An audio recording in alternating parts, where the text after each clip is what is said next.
BNP জোটের হাত ভেঙে যাচ্ছে। যেখানে শেষ হয়েছে এক ফ্যাসিস্ট শাসনের অধ্যায়, সেখানেই শুরু হয়েছে আরেকটি ইতিহাস, পালিয়ে যাওয়া এক ক্ষমতালোভীর বেঁচে থাকার লড়াই। বাংলাদেশের ছাত্র জনতার অভ্যুত্থানে ক্ষমতা হারিয়ে ১৪ শতাধিক নিরীহ মানুষকে খুন করে পালিয়েছেন শেখ হাসিনা।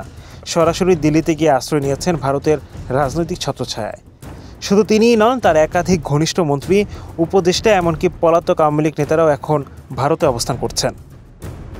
কিন্তু আশ্রয় দিয়ে এবার চাপের মুখে পড়েছে ভারত সরকার নিজেই। ভারতের জনগণ রীতিমতো ক্ষুব্ধ। হিন্দুস্তান টাইমস সহ একাধিক গণমাধ্যম প্রতিবেদন ছেপেছে। সেখানে বলা হচ্ছে, শেখ হাসিনাকে আশ্রয় দিয়ে ভারতের একটি বড় কূটনৈতিক অংশ ভুল করেছে।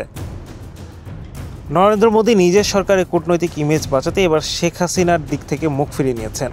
আর পশ্চিমবঙ্গের মুখ্যমন্ত্রী মমতা ব্যানার্জি সরাসরি সমালোচনা করেছেন বাংলাদেশের স্বৈরাচারীদের পাশে দাঁড়ানো মোদির ভূমিকার। জানা গেছে, দিল্লিতে একটি সংবাদ সম্মেলনের আয়োজন করেছিল পলাতক আওয়ামী লীগ নেতারা। নামমাত্র একটি এনজিও বাংলাদেশ হিউম্যান রাইটস ওয়াচের ব্যানারেই আয়োজন করা হয়। কিন্তু শেষ মুহূর্তে ভারত সরকার এতে অনুমতি দেয়নি। এমনকি সাংবাদিকরা ভেতরে ঢোকার পরও স্থগিত ঘোষণা করা হয় সংবাদ সম্মেলন। মূলত শেখ হাসিনার নেতৃত্বে দিল্লি থেকে বাংলাদেশ বিরোধী প্রোপাগান্ডা ছড়ানোর প্রস্তুতি ছিল।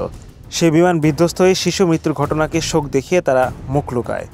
দিল্লির কূটনৈতিক সূত্র বলছে, এটি ছিল আওয়ামী লীগের গোপন রাজনৈতিক তৎপরতা চালানোর চেষ্টার অংশ।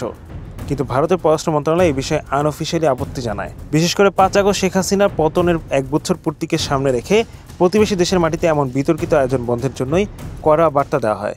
এমনকি বাংলাদেশের অন্তর্বর্তী সরকারের প্রধান উপদেষ্টা ডক্টর মোহাম্মদ ইউনূস নরেন্দ্র মোদীকে সরাসরি সতর্ক করে দিয়েছেন, এই পলাতক স্বৈরশাসক যেন ভারত থেকে আর কোনো বক্তব্য না দেন। ফলে দিল্লির বাতাসে একটা বার্তা পরিষ্কার, ভারতেও শেখ হাসিনার জন্য আর কোনো জায়গা নেই। নাগরিক সমাজ, মিডিয়া ও রাজনৈতিক শক্তিগুলো বুঝিয়ে দিয়েছে, স্বৈরতন্ত্রকে আশ্রয় দিয়ে নিজেদের ভারসাম্য হারাতে চায় না দিল্লি। বাংলাদেশের মাটিতে যে শাসক একসময় মা মাটি মানুষের নামে রক্ত ঝরিয়েছে, আজ সেই শাসকের অবস্থান একজন আতঙ্কিত পলাতক। আর ইতিহাস কি কখনো পালিয়ে যাওয়া ব্যক্তিদের ক্ষমা করে? Hello Bangla news desk.